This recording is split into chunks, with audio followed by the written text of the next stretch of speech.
이번 영상에는 리딩 지저스 1권의 5번째 수업을 담았습니다. 레위기에 기록된 다양한 제사와 규례 등을 살펴보면서 하나님과의 언약 관계 안에서 그 규례가 지닌 의미와 목적이 무엇인지 함께 알아봅시다. 레위기는 성경 통독의 의지를 무너뜨리기로 유명한 책입니다. 구약의 제사, 레위인의 규례 등 우리와 관련 없어 보이는 내용만 가득하니까요. 그러나 제사제도나 규례 안에 담긴 풍성한 의미를 알게 된다면 회복으로 이끄시는 하나님의 은혜에 감격하며 읽을 수 있습니다. 그럼 우선 레위기의 배경부터 알아보겠습니다. 레위기는 단독으로 존재하는 책이 아니라 출애굽기에 이어지는 책입니다. 이스라엘 백성은 애굽을 나와 시내산에서 언약을 받은 후 하나님이 거하실 성막을 완성했습니다. 완성된 성막에는 하나님의 영광이 가득했지요. 그 영광으로 인해 백성은 물론 모세도 성막에 들어가지 못했습니다. 레위기 1장은 성막이 완성된 직후 하나님이 모세를 불러 말씀하시는 장면으로 시작합니다. 성막에 거하시는 하나님의 임재는 분명히 은혜이지만 죄악된 이스라엘 백성은 거룩한 하나님 임재 안에서 살아가는 방법을 배워야 했습니다. 이것이 레위기에서 여러 규례가 기록된 이유입니다. 그러면 레위기는 백성들에게 어떤 규례를 가르쳤을까요? 가장 먼저 희생제사입니다.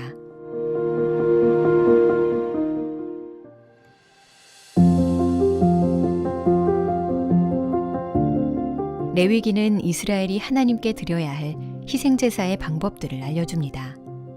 이 희생제사는 3가지 역할을 했는데 왕이신 하나님과 그 백성의 관계와 깊은 관련이 있습니다. 첫 번째로는 속죄의 역할입니다. 죄를 짓고 하나님과의 언약을 깨뜨린 백성이 있다면 그는 자기 죄 때문에 죽는 대신 그 죄를 대신 담당할 대속제물을 하나님께 바칩니다. 이 희생제사를 통해 백성은 자신의 죄를 씻어내고 깨어진 하나님과의 관계를 회복합니다. 이는 주로 번제로 드려졌습니다. 두 번째로는 예물로서의 역할입니다. 고대 근동에서는 왕의 주권을 인정한다는 의미로 예물을 바쳤습니다. 이와 마찬가지로 레위기에 나오는 희생제사 중에도 왕이신 하나님의 주권을 인정하는 의미에서 제물을 바치는 제사가 있었습니다. 이는 주로 소제로 드려졌습니다. 세 번째는 성찬의 역할입니다. 언약을 처음 맺거나 새롭게 할 때마다 마지막 의식은 항상 성찬이었습니다. 성찬이란 백성이 하나님 앞에서 함께 먹고 마시는 의식을 뜻합니다. 성찬에 초점을 둔 제사로는 화목제가 있습니다. 화목제를 드릴 때는 제물의 기름만 불에 살라서 바칩니다. 그리고 나머지 부위는 제물을 바친 자에게 돌려주어 가족들이 함께 여호와 앞에서 먹고 마시도록 합니다.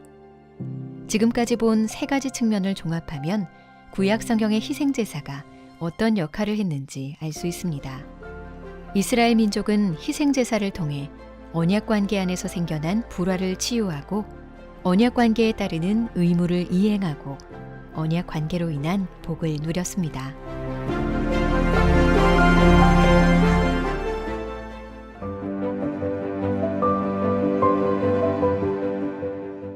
레위기는 하나님이 특별히 구별하여 세우신 제사장의 직무도 알려줍니다.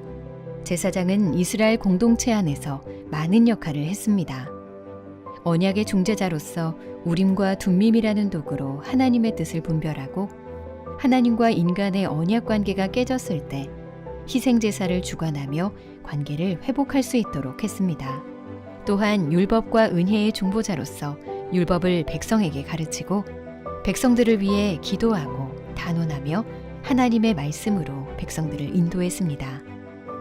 또한 그들은 정결한 자의 모범이 되었고 그들이 보인 본을 따라 백성들이 살아가도록 감독하고 격려했습니다.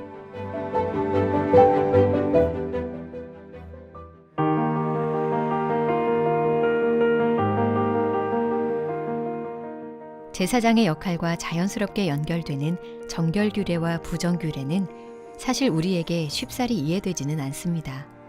낙타와 돼지, 토끼가 왜 부정한 짐승이었는지 정확한 이유를 알긴 어렵죠. 그러나 여기서 우리가 집중해야 할 것은 특정 동물이 왜 부정했는가가 아닙니다. 정한 것과 부정한 것을 구별하는 일이 이스라엘 백성의 삶에 큰 의미를 갖고 있었다는 사실이 중요한 것이죠. 부정한 짐승들은 하나님 앞에서 부정한 나라들을 의미했고, 정결한 짐승들은 하나님 앞에서 정결한 이스라엘을 의미했습니다. 그리고 이스라엘 백성 중에서도 제사장들은 제물로 드리는 흠없는 짐승처럼 거룩한 역할을 감당했죠. 이러한 구분은 예수님께서 이 땅에 오셔서 자신을 통해 이스라엘을 새롭게 정의하시면서 완전히 바뀝니다. 예수님 안에서 유대인과 이방인 모두가 하나님의 정결한 백성이 되었습니다. 그 밖에 레위기에 기록된 피부병에 대한 규례나 옷과 집에 퍼지는 곰팡이 관련 규례 등은 주변에 쉽게 퍼져서 다른 것도 부정하게 만드는 죄의 본질을 잘 보여줍니다. 하나님께서 이런 규례들을 주신 목적은 부정해진 사람을 판단하고 정죄하기 위해서가 아니라 오히려 그들이 여호와 앞으로 나오도록 초청하여 그들의 부정함을 정결케 하기 위해서였습니다.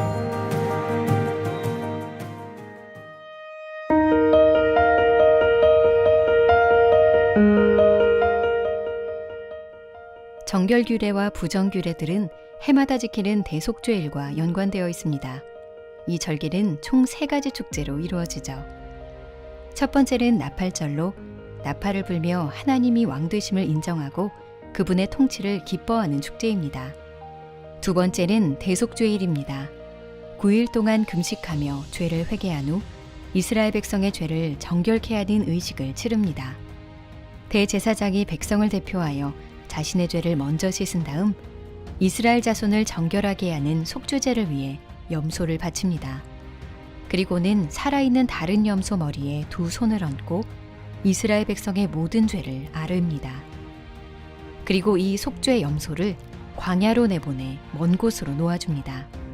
이로써 백성들의 죄를 동이 서에서 먼 것 같이 먼 곳으로 몰아내는 것입니다.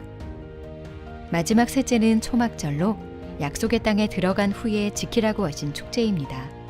광야에서 백성들의 필요를 채워주신 하나님을 잊지 않고 기념하는 날인 동시에 올리브나무와 포도나무의 추수를 기뻐하는 행복한 날입니다. 이러한 대속죄일 의식에서 예수님을 발견하기란 그리 어렵지 않습니다. 예수님은 우리를 대표한 대제사장이시자 자신을 내어주신 속죄 제물이시고 우리를 위해 하나님에게서 버림받는 고통을 감당하신 속죄 염소이시기 때문입니다.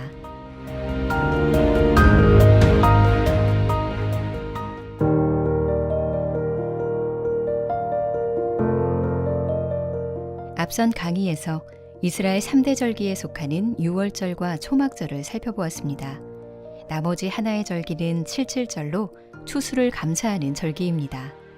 칠칠절은 초실절에서 7주를 세고 하루를 더하는 날 지키는 절기라서 오순절이라고도 부르죠. 초실절, 이스라엘 백성들은 봄에 보리가 익기 시작하여 추수가 시작되면 첫 열매를 구분하여 하나님께 드렸습니다. 제사장들은 그렇게 구별된 곡식단을 유월절이 지난 안식일의 이튿날에 하나님 앞에 드렸습니다. 칠칠절, 초실절로부터 50일이 지난 후에 지내는 칠칠절은 보리 추수가 완성된 것을 감사하는 절기였습니다. 이러한 구약의 절기 규례 그대로 예수 그리스도는 유월절 첫 안식일의 이튿날에 다시 살아나셔서 부활의 첫 열매가 되셨습니다. 그리고 부활하신 지 50일이 지난 오순절에 하나님 나라의 추수를 알리는 성령이 임하셨죠. 추수의 시작이 추수의 완성과 확실히 연결되지만 시간상으로는 서로 떨어져 있습니다. 마찬가지로 예수님의 부활도 우리의 부활을 예고하는 확실한 증표이지만 시차가 분명히 존재합니다. 레위기를 통해 우리는 구약 성경의 절기가 가리키고 있는 것은 바로 그리스도의 죽음과 부활이라는 것을 알 수 있습니다. 하나님 나라의 추수는 이미 시작되었고 마지막 추수 때까지 추수하는 일은 계속될 것입니다.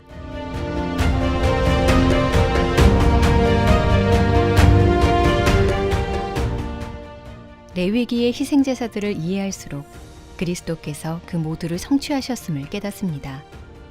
예수님은 언약을 깨뜨린 자가 받아야 하는 죽음의 형벌을 대신 감당하는 대속물이 되셨습니다. 또한 예수님은 대제사장으로 은혜와 율법의 중보자가 되십니다. 여기서 반드시 알아야 할 사실은 이제 모든 믿는 자가 제사장이라는 점입니다. 그렇다고 칼을 들고 가축을 잡는다는 뜻은 아닙니다. 우리가 드릴 제사는 영적 제사입니다. 우리가 그리스도께서 십자가에서 드린 희생에 감사하여 거룩한 삶의 예배자로 설 때 우리 하나님께서 우리를 통해서 영광 받으실 것입니다.